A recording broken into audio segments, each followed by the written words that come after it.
Hi there, it's Sue.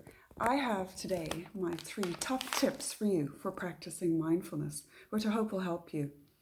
When people start, they can become a little overwhelmed or think it's not working for them. Um, their mind's too busy or whatever is going on and it's just not working. So, my 3 top tips for you today are practice and practice often.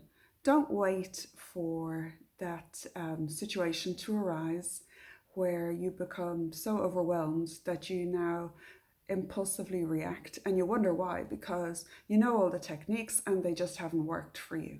Well, the key here is practice, and mindfulness is a practice. So, by practicing the techniques you have learned, the breathing techniques, coming back into the present moment, etc., um, you're building those neural pathways for this to become your automatic go-to behavior. So don't expect it to kick in, these practices, unless you've practiced often. So practice even when you don't need. Um, Second is compassion.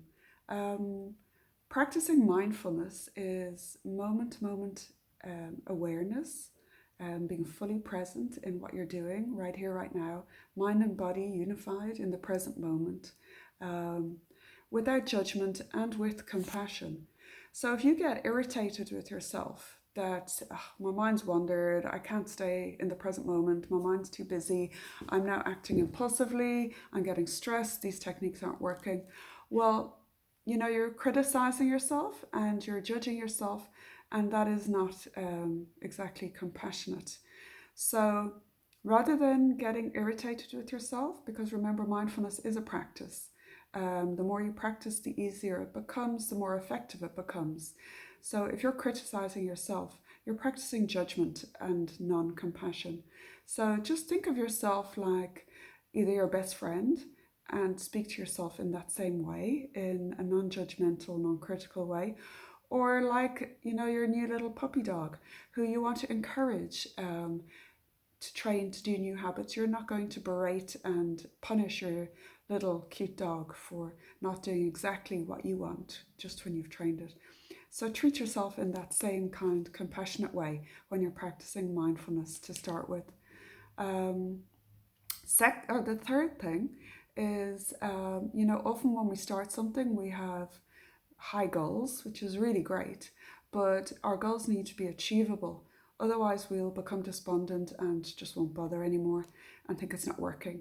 You can't just start running, for example, and then enter a 21K and expect to feel great after, even though you may, but the next day you probably won't. You won't have enjoyed it, you'll probably get injured, and you'll probably never run again. So you got to build up. You got to practice and you got to build up. So think of your mindfulness practice in that way, as it's a process. It's something, the more you practice, the better and easier it gets.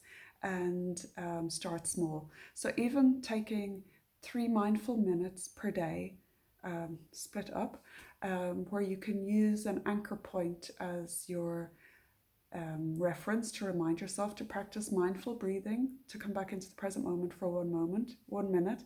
You could use your anchor point as turning on the kettle. If you're like me, you do that a lot of times a day. You could use cooking. You could use using the bathroom. We all do those things daily, and that could be our anchor point to remind us to come back into the present moment. And the more you do that, the easier it becomes, the more benefits you will find from the practice. So I hope that helps you today if you're starting out with mindfulness.